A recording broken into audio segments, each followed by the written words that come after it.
I guess just a reminder, best practice is to mute ourselves unless we're speaking, just to keep out extraneous background noise.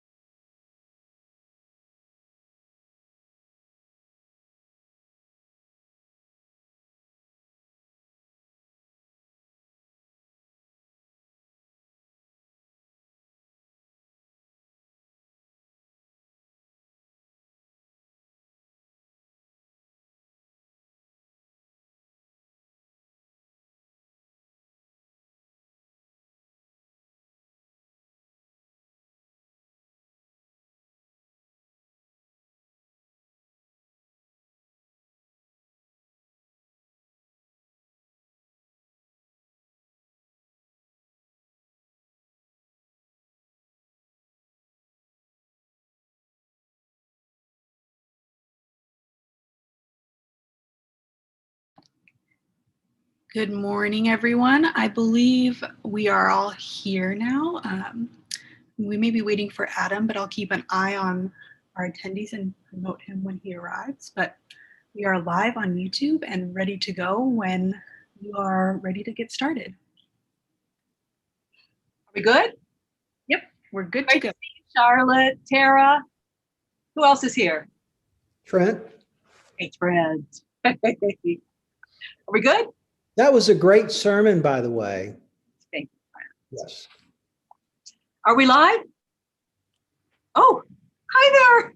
Welcome. It is so good to be with you, to know that you have joined us as we explore an opportunity for spiritual growth with the Second Breath Inward Journey. And today's adult forum is intended to give you a taste, a sample, just enough to help you discern whether you might like to enroll as we begin new classes this month, and more about that later. We are joined this morning by several co-facilitators and guests who have already experienced the course as it's offered here at St. Paul's. And in a moment, they will introduce themselves and you'll hear from them. Samantha Clare is hosting the webinar behind the scenes, and she'll inform us, there she is, she'll inform us of any questions or comments that you may send along in the chat line. Feel free to, we'd love to hear from you. The Inward Journey is the first in a series of classes that we'll offer here, which were developed by the Second Breath Center in Greensboro, North Carolina. And if that sounds familiar to some of you, it's because the Servant Leadership School that we offered for 10 or 12 years, easily here, maybe 15, was also developed by that same Episcopal church in Greensboro, North Carolina. So the Second Breath Center is the successor, their own successor to that program. Well, the objective is the same, to offer transformational programs and practices for the development of that truest, deepest self within each of us, that spark of divine, that's soul that longs to flourish and lead us to authentic and meaningful service in the world. The main difference between servant leadership and the Second Breath course is really, as I experience them, is that the 10-week servant leadership course has been redesigned into 2 9-week courses. And that's really in order to emphasize and habituate the spiritual practices that we're taught. The first course, The Inward Journey, is intended to prepare us eventually, ultimately, for the outward journey, for that authentic service that we're talking about, steeped in faithful living and practice. And we plan to offer the second course as soon as March, so stay tuned for that as well. Both courses are rooted in the Christian wisdom tradition, and they focus primarily on these spiritual practices. And these are simply practical tools and strategies that transform our way of thinking and feeling and behaving from one of fear and control or domination to a consciousness of faith, hope, and love. And who wouldn't want that? And so, inside this course, these spiritual practices, along with the reading material, short videos each time, a small group reflection, it provides an opportunity to not only learn about God and about faith and love, but to experience them at deeper and deeper levels of our own being. Now, perhaps surprisingly to those of you who are tiring, as most of us are, of virtual community, I have found, several of us have found, that the Zoom platform actually works, actually supports the deep listening and intentional sharing of the group. That little delay that interferes with your conversations with family and friends, that annoying little delay, actually creates a helpful buffer as we allow ourselves to relax and fall into a comfortable silence between speakers. So don't be afraid to sign up for a Zoom course. It actually turns out to be an asset.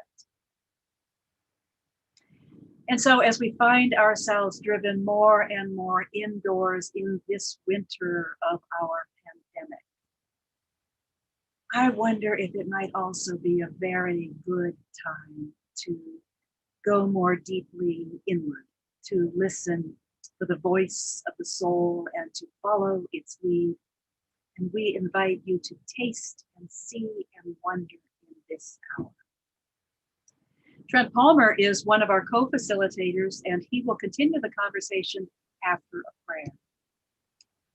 Let us pray.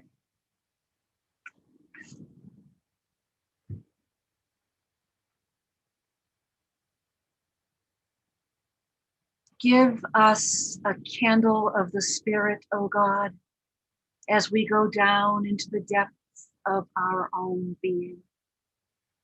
Light our way and show us the hidden things.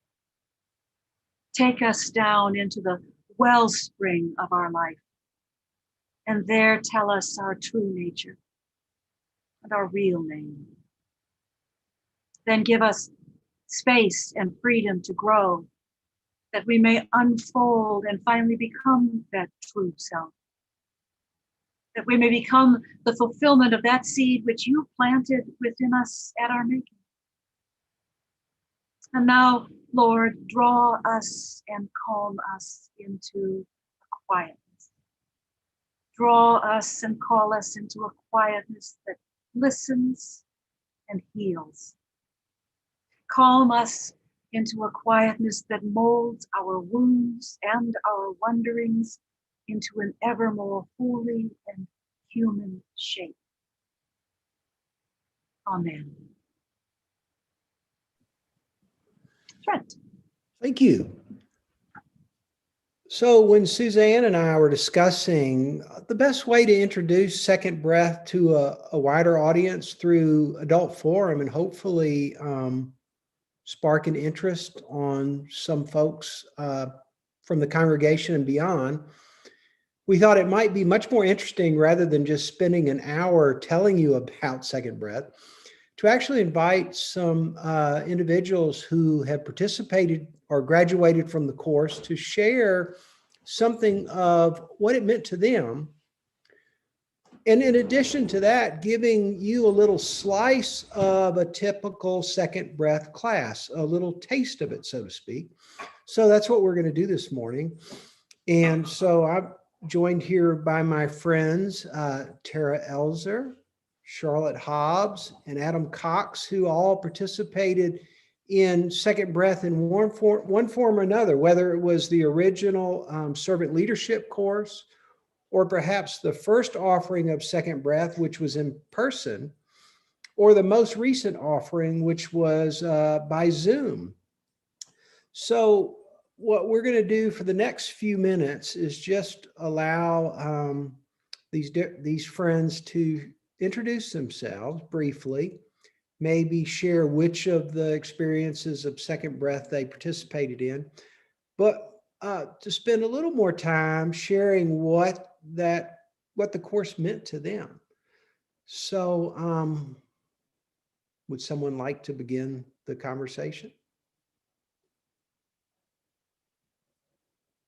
Adam looks ready.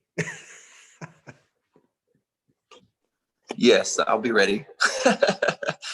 Okay, so my name's Adam Cox, and I've been a member at St. Paul's for, I've probably been saying 10 years for 15 years maybe.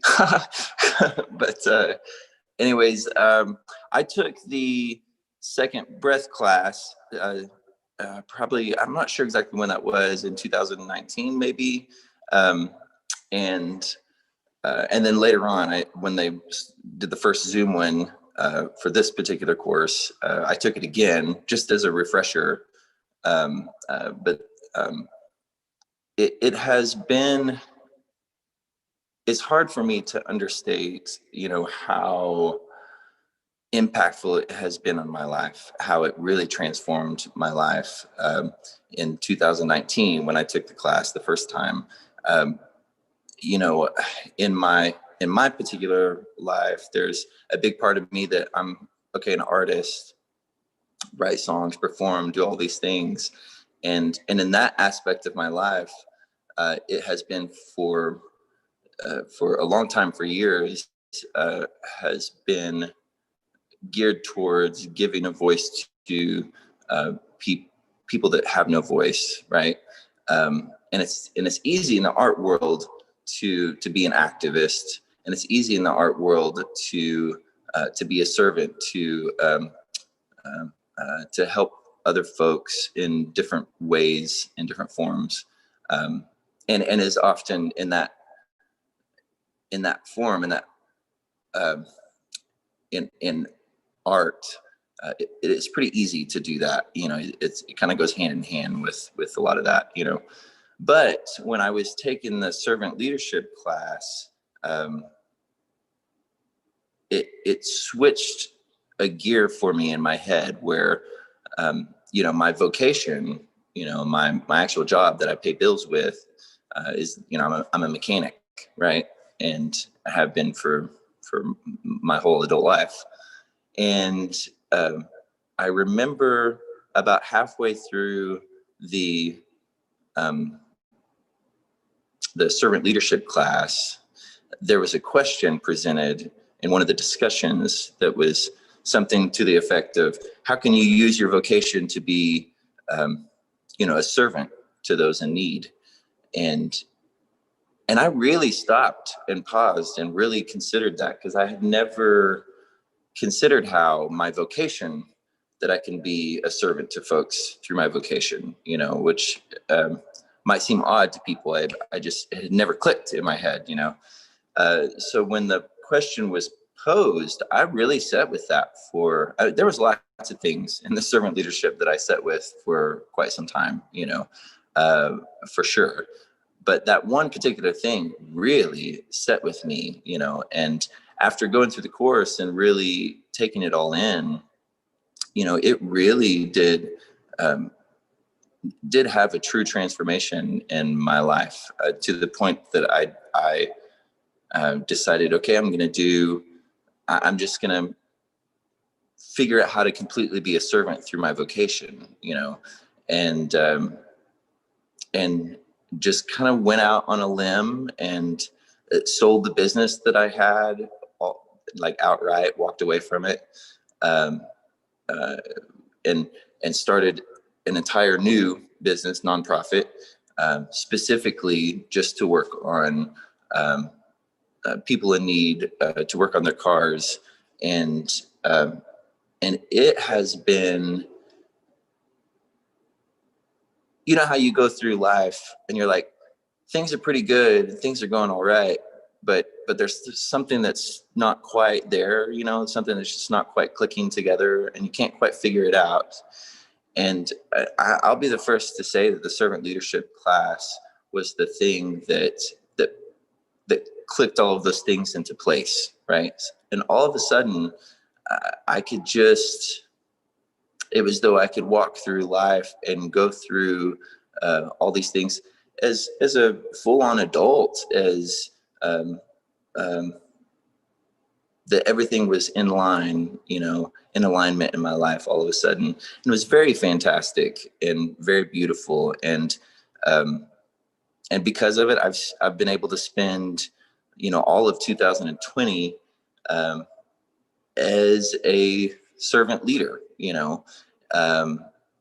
both in my vocation and in my art and just in the life that I live. And for that, I am 100% grateful for the course, the opportunity that I've had, for St. Paul's for even providing the course. It's been a really fantastic journey, a journey that I'm still, daily on, and you constantly have to remind yourself, oh yeah, I'm doing this thing, but it's nice to have the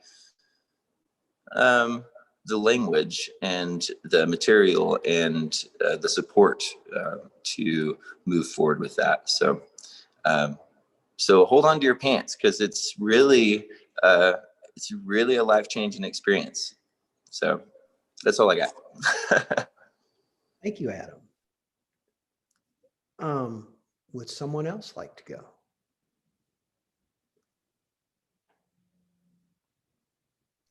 I'm happy to go. Tara, great. Can you hear me okay?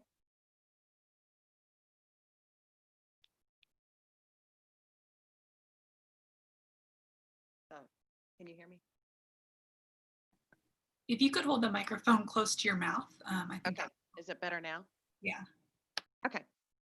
All right. So first of all, I want to tell you how thankful I am to be here today and to be invited. And I appreciate that. And Adam, your story is amazing.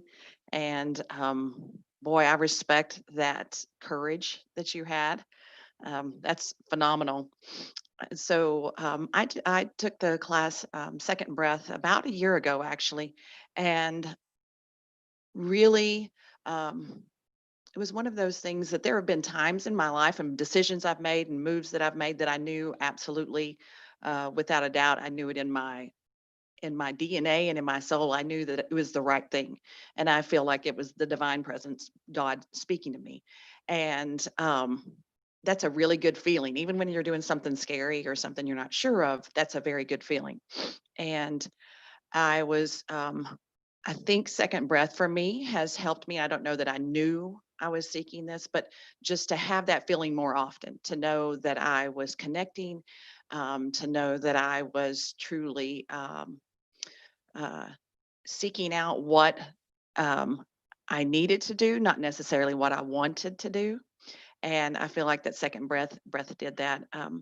For me, analogies that I use a lot are with exercise, and through Second Breath, there are different meditations, there are different readings, different practices, and just like we all know that exercise is good for us, but some people really like to bike and they love it. Some people love marathons or CrossFit or things like that, and so for me, Second Breath was one of those things that you kind of were you practice different things, and so you could find what you liked and for me, it helped me to find what was the most direct link or best way for me to connect with God and with just seeking, and then getting, when I'm seeking, to actually be okay with seeking sometimes and not having the answers, and then knowing when I do settle on something that it is what I need to do. And so Second Breath for me in a lot of ways just helped me to connect and have a better connection, and on how to be more spiritual and connect with the divine presence. Thank you, Tara. Charlotte, I guess that leaves you. Yes. Hi, I'm Charlotte, and I took Second Breath from Zoom. I joined from Coronado, California, having on Zoom classes. I heard about the course from Trent and it was great to be invited to it because I was really going through. I've been a cradle Anglican, I would say, for the last 63 years. So, and was getting to a real point where where I was really struggling spiritually, which, we all go through different points in our lives where if you've been a Christian for 63 years, you're going to have dry spells. But this was really, a point where I was like, I just, I don't, it's not resonating. Perhaps part of it was the pandemic and the lack of being able to come together in our church setting. It was that we had moved from Little Rock to San Diego. So there was a little bit lack of a community presence there. So having the opportunity to join the Zoom was really great because I had the opportunity to meet multiple people at St. Paul's. I'd been to St. Paul's many times when we would visit Christy and Trent. So, I felt like I at least knew some of the people that were part of it. I think one of the key things for me was thinking about spiritual practices in new ways, and thinking and having the opportunity to listen to the videos and listen to other people talk about how their experience of the Christian faith was different than what I was going through at the time, which was really kind of as I say, a bit of a desert, and to share with others, to have the opportunity to share with others for a 2-hour period on Sunday mornings and see the videos, listen to and realize, I guess, the resources that are available to us as Christians from an Anglican Episcopal tradition, to know that those resources are there for us and can help us in our spiritual walk. Was great. So one of the things, and the readings too, the readings were both biblically based, but also, I love the Episcopal tradition of God continuing to reveal himself to us on a daily basis. And so it was an opportunity to read some new theological texts that were really accessible to the layperson, but to be able to frame and think about more, for example, the wisdom tradition. And so that was really helpful. And also to read about programs that met people who were really struggling with basic humanity that was demonstrating itself, in addictions. The program Second Breath, I've continued since the classes ended. I continue to go to Second Breath resources and be able to each morning, I would probably say, I can't say every morning, but let's say 4 out of 7 or 5 out of 7 on a good week, and listen to one of the spiritual practices, and really have that time where it's really meditative, and it's not a list of requests.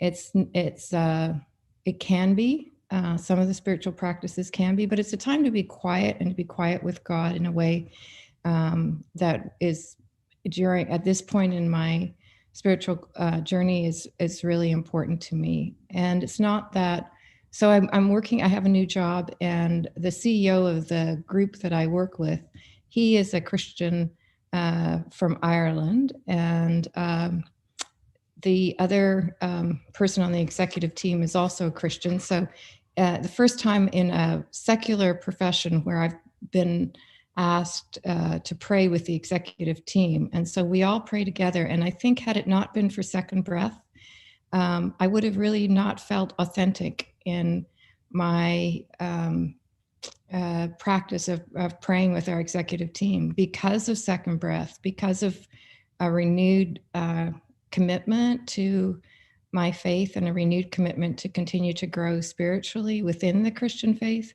Then even everyday experiences like your boss asking you to pray with him allows me to be authentic in that as well. So I really recommend Second Breath for those that are curious and interested. And I think at any point in our I would say, based on my experience, wherever we are in our spiritual journey, second breath will resonate with many, maybe not all, but with many. Thank you, Charlotte. So Suzanne has given us a little information about second breath, and Tara and Charlotte and Adam have shared something of their experience of the course. And now with the remaining time, we'd like to offer you a little slice of what a typical second breath class might be. And typically we begin every class with one of the spiritual practices, which is the practice of presence, or 3 deep breaths. And so that's how we'll begin our little slice of second breath. So I invite you, if you're seated, to sit comfortably and upright. If you're standing, that's fine too. And to feet on the floor, maybe close your eyes if you're comfortable with that. And if not, just perhaps just have a soft downward gaze. And take a first deep breath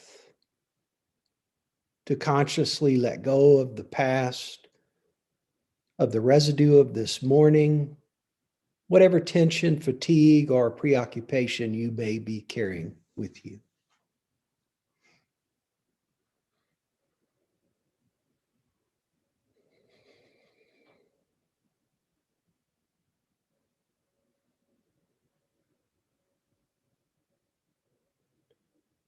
And now take a second deep breath to arrive more fully in this present moment, to really land in the here and now, and to be more fully present to it.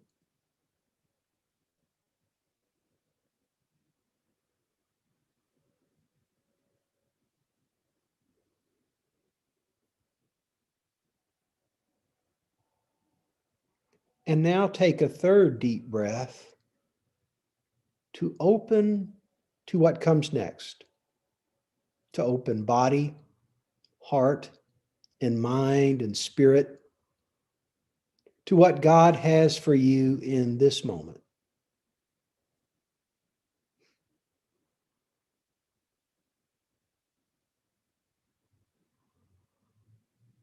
And as you continue to breathe, just be simply and quietly present.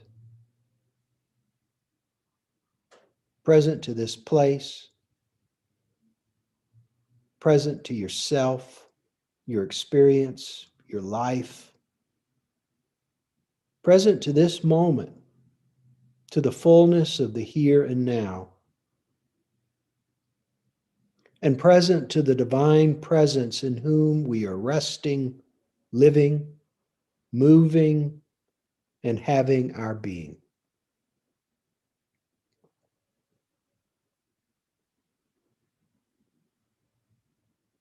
And when you open your eyes, try to maintain a sense of this presence.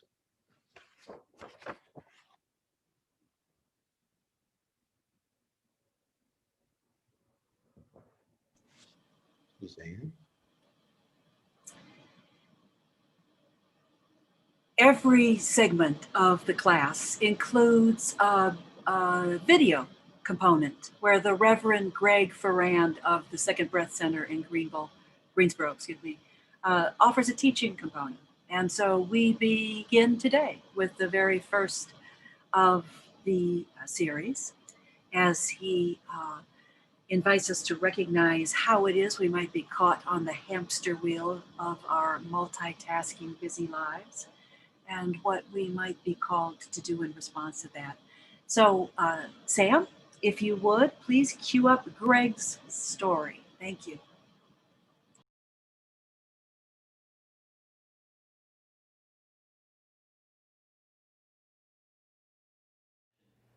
Well, my name is Greg Ferrand, and I'm core teaching faculty and an Episcopal priest. And I just wanted to share briefly some of my story and my encounter with this particular curriculum and work. My wife and I, in our early 20s, decided to go into full-time ministry, mainly because we wanted to make a difference in the world. I mean, we saw the hurt, the pain all around the globe and wanted to make an impact for good, social justice. And this led us to all sorts of adventures, from living in Uganda, East Africa, and working with a team that was doing medical missions and civil engineering, clean water projects, working with the Indigenous Church. Shortly after that, we're doing college ministry. And over the years, our path led us to North Carolina, where I was pastoring a diverse and vibrant church. Now, on the outside, everything was looking great.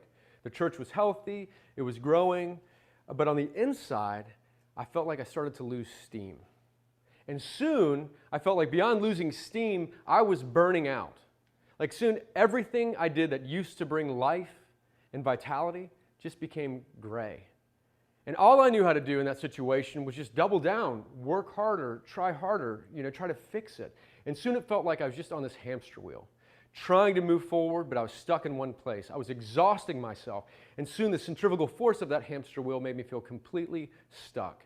And I was completely burned out by that point. But all I knew how to do, my limited repertoire, was working harder. And it was at that point that my wife pulled me aside and she said to me, "Greg, I feel like you have our family in this car that you're driving. You're about to drive our whole family off a cliff." And I thought, well, that seems a little overly dramatic, but it resonates with some level of truth. But again, I didn't know what to do with that information. So I just tried harder, burned myself out even more. But it was around that time we had a dear friend of ours who works with the furniture market said, "Tell you what, I want to give you guys a chair at cost. Pick out a chair." Now, my wife and I have 3 sons, and most of the house is dominated by this maleness. So my wife wanted a space that was just hers. So she bought this beautiful white fabric chair that we put in our bedroom. And she pretty much said, "No one's allowed to sit in this but me." And I said, "That is fair." But I remember one day we got up, I was getting ready to take the kids to school and then go to work. And Beth was sitting in that chair. And I could tell she was in it for a while. She had a big stack of books, she had her journal, she had a box of tissues, she had her hot tea. She was ready for a long sit. So I said, "All right, babe, I'll see you later." She says, "I'm just going to sit here and create some space." And I said, "Okay." Well, I came back home about 4 hours later for lunch. And I called out, "Hey, babe." And she says, "Oh, I'm up here." And I walk upstairs, and she's still in the chair all these hours later. And I see that her eyes are kind of puffy. She's been crying, and I see crumpled tissues all over the floor, lots of writing in her journal. I'm saying, "Hey, babe, how's it going?" And she said, "Well, it's intense." She said, "I feel like I'm either going to have a breakdown or a breakthrough." And I said, "Well, I'm hoping for the latter and not the former." And I went back to work. Well, I got up the next day, and when I left, she was sitting in that chair. And again, when I came home many hours later, she was still in that chair. And then it happened again, and the next day, and the next day. She was spending hours sitting in this chair. And honestly, I started to get concerned. I just was like, I felt like the cheese is sliding off her cracker. This is not well. This is going to be a breakdown. But as days turned into weeks of her creating this space, I soon experienced a transformation within her. Instead of this level of anxiety is hovering, soon when I got home, she welcomed me, even when I was not being the most attentive, present husband. When I would leave for another meeting, burning myself out, she would send me out with a blessing. And as I watched her life, it felt like she was beginning to radiate this sense of stillness, this peace, this joy. And I pulled her aside and said, "What is happening in your chair? What is happening in your life?" And she said, "I'm not exactly sure, but it feels like I've stepped off the hamster wheel. And the world is in fast motion around me, but I'm experiencing what I've always longed for, this sense of peace, joy, and contentment." And I said, "I want what you have." So I did what any guy would do. I went out and bought a chair. And I stuck that chair downstairs. And I remember we would get up, the alarm would sometimes go off at 5 o'clock. We'd go downstairs, make a pot of coffee. She would go up to her chair. I would go to my chair. And it was about an hour, hour and a half before the kids would get up. Now, I was brand new to this whole idea of creating space, of contemplative spirituality. I had no idea what to do with my time. Sometimes I'd read a poem or some scripture, and I'd just kind of sit there looking around. It's kind of like I'd heard about this thing called exercise, but all I knew is how to do jumping jacks. Like I had no real understanding of how to develop this contemplative spirituality. But even in not knowing what I was doing, the simple intention of wanting to connect with God and myself And creating that space, I found my life started to be transformed. I slowly felt my tanks started to refill. And it was around that time that I heard about this particular curriculum and work, and I was drawn to it. And when I started studying and learning about this particular coursework, I was blown away by this incredibly coherent intellectual framework of spirituality, of Christian spirituality, that it was biblical and theologically rich. It melded with modern science and psychology. It was this gorgeous intellectual framework that really resonated not only with my mind, but my heart. But even more than that, what this coursework gave me was a toolbox absolutely overflowing with practical, pragmatic, spiritual practices. All throughout the day, opportunities to step off of the hamster wheel and connect with God, connect with myself. And as I started putting these spiritual practices into place, I started experiencing that transformation all the more. It was like I'd stepped my heart into a greenhouse and it started blossoming and blooming with a fresh passion, a fresh desire to enter the world to bring healing and light and life through the love of Christ. And that's what I realized, that all this inner work that I was doing wasn't just for my benefit, but it was to overflow to the benefit of the world. I realized the truth that there's no great outer work without great inner work. We can't give what we don't have. And in creating this space, I started filling the tanks, and it overflowed to bless the world. So in this curriculum, through this coursework, we do want to give you an intellectual framework that is resonant with your heart and mind, and a place where you can hang your experiences. But we also want to equip you with spiritual practices that create space for you to really transform yourself, not from the outside in, but the inside out. You know, all these years later, my wife and I still wake up early. We make our coffee. She goes to her chair, I go to my chair. And these chairs have become a physical representation of our inward spiritual journey of faith. And the space that is created there launches us into the world, launches us into each new day with a grounded compassion and a fresh hope.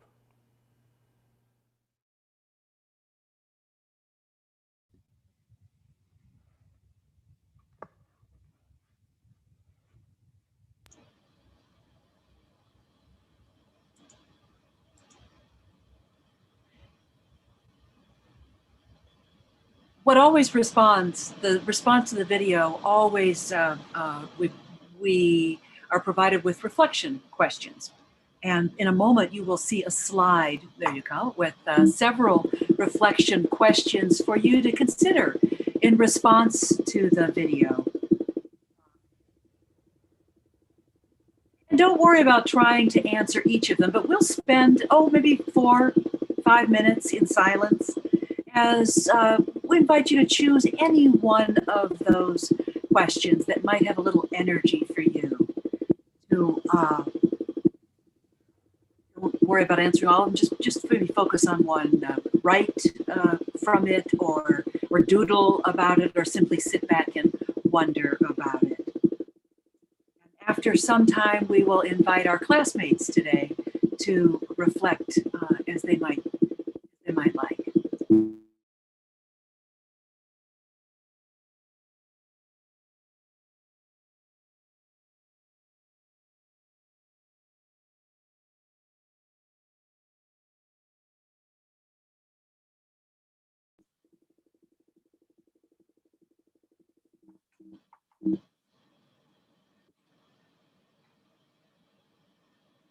So let's spend about 4 or 5 minutes in silence, reflecting on the question.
we invite responses from those of you who are on the screen with us. If the rest of you have something to offer, please do so in the chat.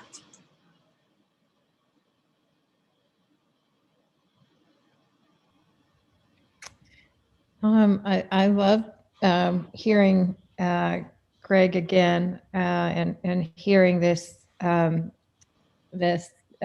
conversation that he had. And I think the words that I picked up on this morning that perhaps I didn't at other times, there were sort of 4 words. One was contemplative spirituality. And I think that is really a lot of the spiritual practices, and it just is to me something new, but something really special.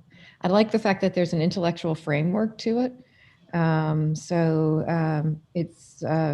It gives sort of the robustness or rigor of thought, and Greg saying it's both mind and heart. I really like that. And then the compassion and the grounded, for sure, was something that resonated. I think today what hit me most was, and the questions were the slowing down, and not so much in professional life, but in parenting. What I was thinking about this morning was parenting 3 young, 2 23-year-olds and a 25-year-old in this pandemic. And the contemplative, I'm moving from, in my mind, from a benevolent dictator to a compassionate counselor. And it's scary to let go, because really, did I teach them enough? Right? Were all of my lectures did they really get it? Did they get 100%? If they didn't, do I have to repeat it? And I think what this program has allowed me to do, and certainly Greg's comments today, were my role as a parent right now is to really let go and let God, and to let my kids come to me. My lectures are over. I've retired as much as I possibly can. I'm retiring my parental lecturing, and I really believe that that's a direction that God wants me to go in parenting, which is so important of a role for me. So those were my thoughts today.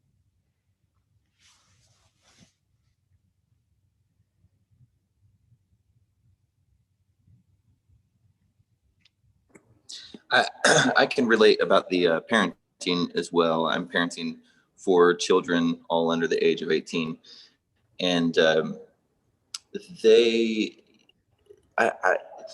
when he speaks about the hamster wheel, I'm very familiar with this hamster wheel, right? Like being caught up in life.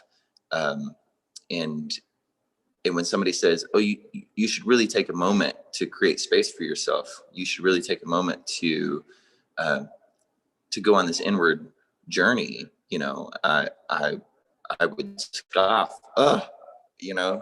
How could you ever make the time for that? There's no way. Who's going to make breakfast? Who's going to pay the bills?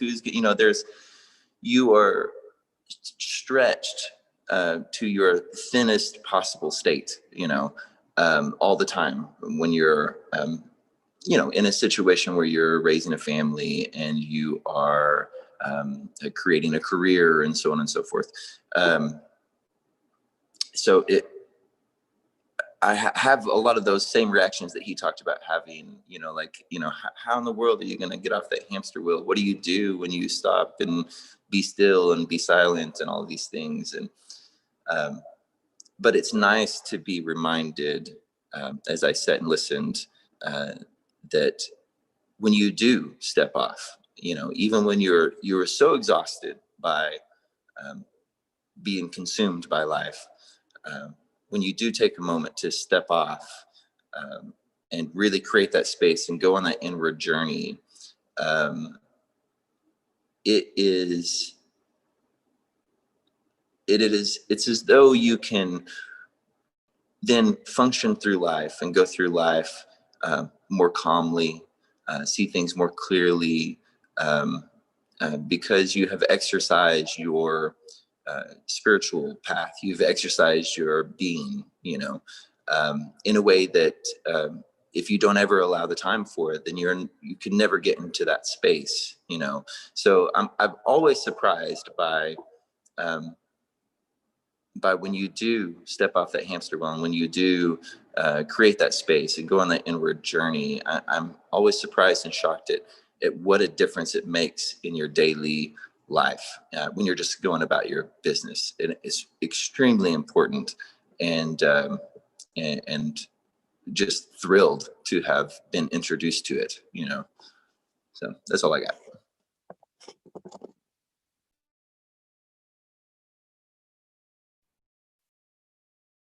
I just enjoyed hearing the story again, and also, yeah, the hamster wheel. And I kind of, when he was talking about his wife sitting in the chair and then coming home hours later, and she was still sitting there, and days of, having that.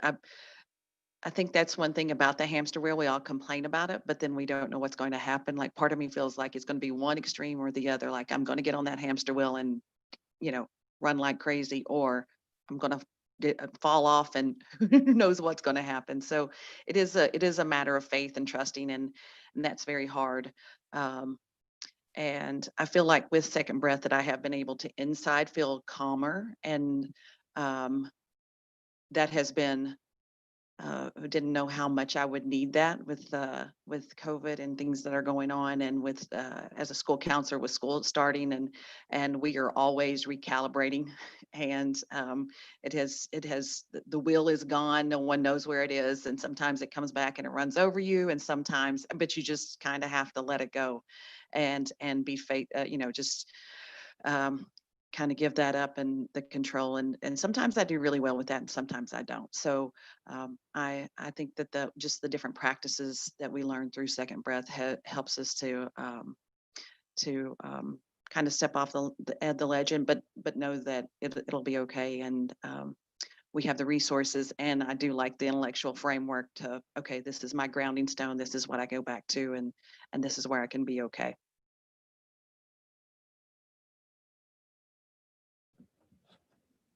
Thank you, Tara and Charlotte and Adam. So we wanted to tell those of you watching a little bit about Second Breath. We wanted to give some people who participated in it an opportunity to share what that experience was like for them. We wanted to give you a little slice of what the course is like. And something we've done in the last iteration of this is really try to be intentional about integrating some particular reading with the coursework.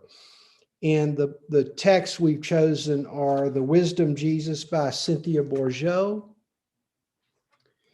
and Finding Our Way Home, Addictions and Divine Love by Kay Killian No.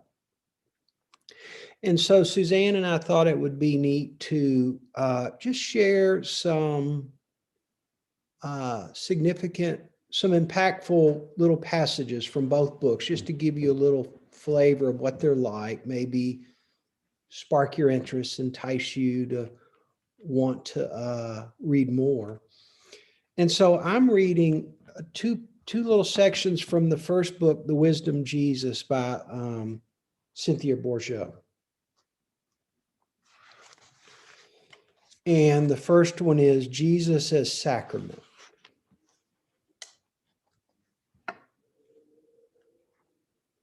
I want to consider Jesus's life as a sacrament. That is, as a spiritual force in its own right. The traditional definition of a sacrament is an outward and visible sign of an inward and spiritual grace. But what, to my mind, this definition does not make sufficiently clear is that a sacrament does not merely symbolize a spiritual reality. It lives that reality into existence. Jesus's life, considered from this standpoint, is a sacrament, a mystery that draws us deeply into itself, and when rightly approached, conveys an actual spiritual energy, empowering us to follow the path that his teachings have laid out. This sacramental life of Jesus rests on four cornerstones, which are both historical events and cosmic realities: his incarnation, passion, resurrection, and ascension. Together, they compose the foundation of the Christian mystical and devotional life. And to open oneself fully to the meaning of these great mysteries is to be able to read the inner roadmap of the Christian path.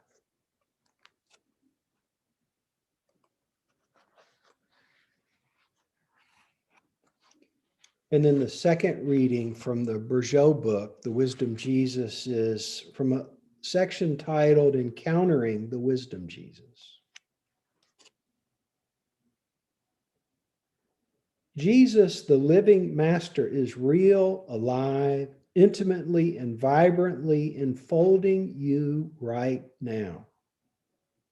He is more present, in fact, than even your breath and your heartbeat. But to really know this presence, you need to tune in on a different wavelength, to shift from your usual binary operating system to the heart frequency, where this Jesus connection broadcasts. Wisdom Christianity is practice-driven. When you do the practices that nurture the heart, you will sense this connection as a living bond. Your being becomes receptive to the higher meaning. When the practices that sustain this encounter begin to drop out, you revert back to your usual operating system and the connection fades. In other words, you are the vessel, the instrument that receives the wisdom. As you attune and fine-tune your instrument, you will know. It's not knowing something more like a new fact or a piece of esoteric information. It's knowing deeper, knowing with more and more of your being engaged.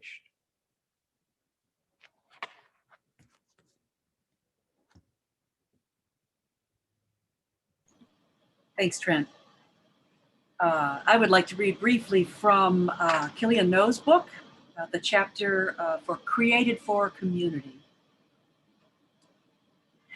If we are to grow up spiritually, if we are to become who we were created to be, we need structures in our lives in which we are held accountable to that becoming. We need people in our lives who will hold us to the commitments that keep us in the process of growing spiritually. Again, spiritual practices like prayer, sharing of resources, and being with the suffering and excluded have no power in themselves to heal and transform. These practices merely keep us in the process of growing up spiritually. Spiritual practices are what keep the doors of our hearts open to the power of the Spirit of God. That Spirit does the healing and the transforming. Again, reflecting on my own faith tradition, the emphasis of some churches is exclusively on spiritually birthing people, on getting people to accept initially the good news of God's love and forgiveness. Little emphasis is given to making possible over the long haul the kind of knowing and loving and accountability that frees us to grow up spiritually and break out of the chains that bind us, chains like fear, self-hatred, self-doubt, unmanageable anger, greed, selfishness, overconsumption, jealousy, insecurity, negativity, low self-esteem, exaggerated need for approval and power. As critical as accountability is to spiritual growth, most well-intentioned churches do not have structures which make possible the need of knowing, loving combination, the foundation of accountability. I used to think of accountability as something negative and punitive, but I've come to think of accountability as what naturally occurs when we choose to allow ourselves to be deeply known. and when we are willing to be intentional about deeply knowing others. I think of accountability as saying to a small group of others, I am going to journey with you. I will allow you to know me at least as deeply as I know myself. And I will allow you to hold me to who I say I want to become. And I will do the same for you.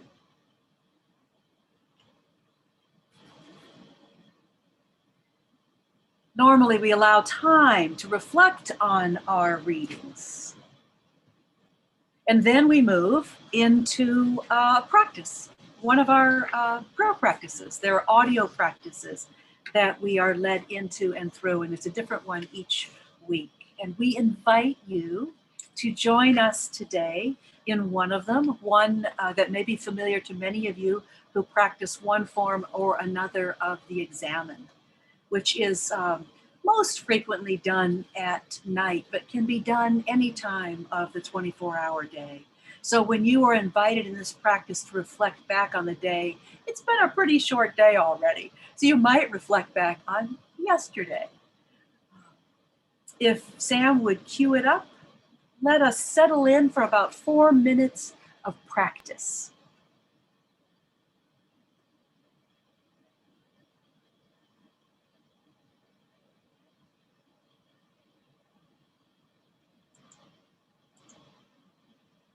The Examen.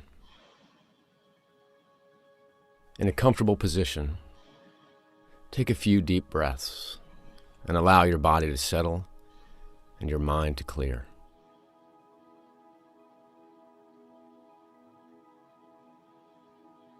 Breathe into your heart space and allow your heart to sense the presence of divine love.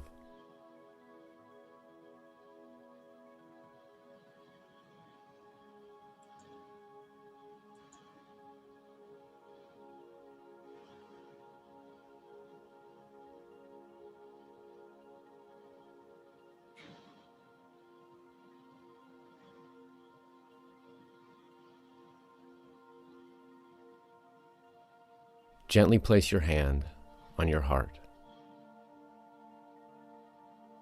Ask God's Spirit to bring your heart to the moment during the day which was most life-giving. Allow your heart, not your head, to find this moment. If you could relive one moment, which one would it be? When were you most able to both give and receive love today?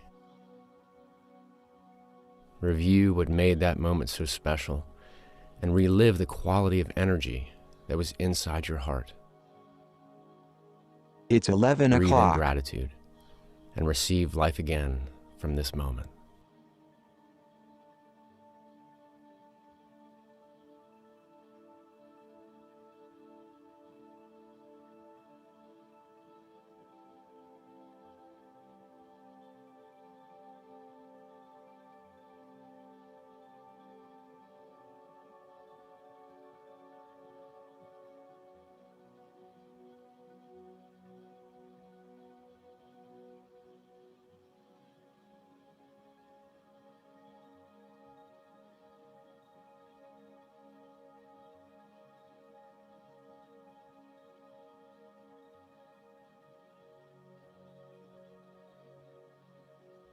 Now take a deep breath and exhale. Sit with a few more normal breaths.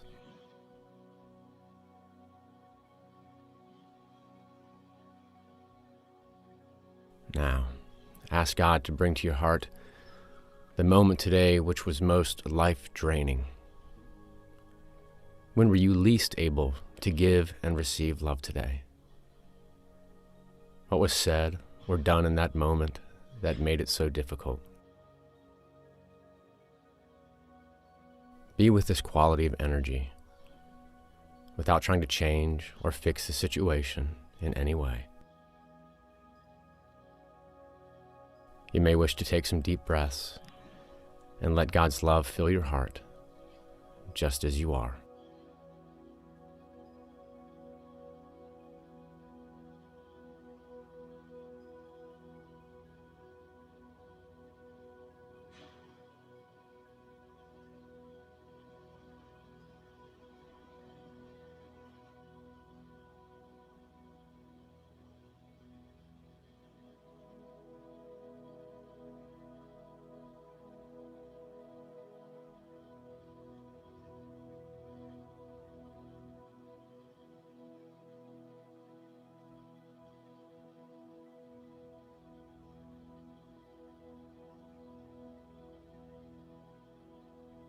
Now take a deep breath and exhale. Sit with a few more normal breaths.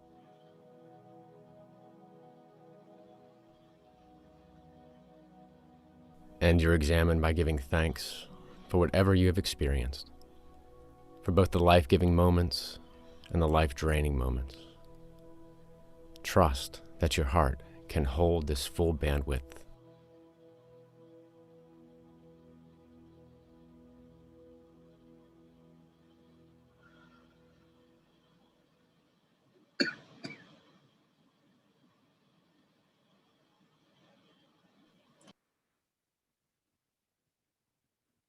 Okay. So that is one of the audio practices. And then each week we also have what they call an invitational assignment for the week, which is kind of like a reframing practice, which one can use in the middle of your day. So one is an invitation to drive the speed limit. One is an invitation to pick a time of day and do one thing at a time, rather than sitting down to eat, scrolling through your phone, whatever, to be very present to one thing at a time. But let's see, the invitation assignment for this week that we're going to give you as homework is called Second Breath, which is what the course was named after. And here's what it is. We typically use frustration as an excuse to curse or project anger onto others.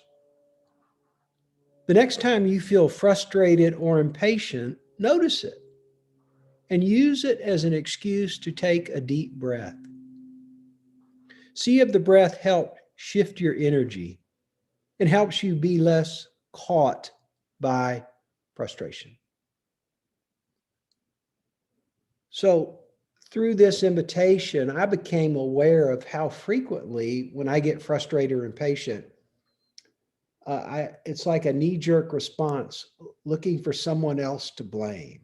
And it made me very aware of that. And I shared this exercise with my wife, and would catch myself when something would go wrong and I needed to blame. I would stop and take a second breath, and I would laugh inwardly, because to me, that's a clue that I've recognized something true. It's like an epiphany, and it causes me to laugh. And I would say out loud, second breath, and then Christy would start doing it too. So it became like a little mantra when we were frustrated with something and feeling the need to blame the dog or one of our children or whoever, to say second breath.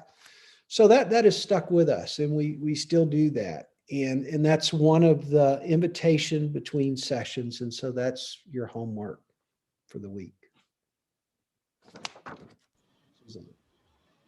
Oh, well, we have come fully to the close of our hour. I really want to thank Trent and Charlotte and Tara and Adam for coming back and sharing some of their experience and wisdom with us. If this sounds like something you would like to do, we would love for you to join us. We have 2 opportunities beginning next Sunday. What's the date next Sunday? The 10th? Sunday, January 10th at 10 a.m. There will be a 9-week course beginning. And then on Tuesday evenings from 6 to 8, beginning January 19th, we have another course beginning. Both of those will end in time to consider signing up for the outward journey to follow. I think, Sam, you have kind of a how-to, do you? Here you go. For more information, go to our website, or you can sign up directly by emailing Samantha at stpaulsfay.org. In any case, if you have questions, you may email me, Suzanne, at stpaulsfay.org, and I can put you in touch with Trent or Tara Elzer or Margaret Ann Gilmore, who are co-facilitators. The 4 of us are co-facilitators of the courses coming up. I do hope to see some of you there and to meet you in our Zoom classroom. In the meantime, let's send ourselves off with a little prayer. And I was struck by, maybe not a prayer so much as a scripture reading. I was struck by our epistle today.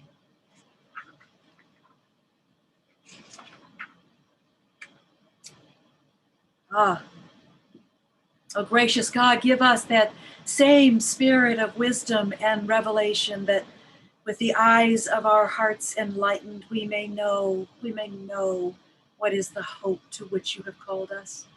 What are the riches of your glorious inheritance among the saints? And what is the immeasurable greatness of your power for us who believe? Through Jesus Christ, our Savior, who with you and the Holy Spirit lives and reigns, ever one God, world without end. Amen.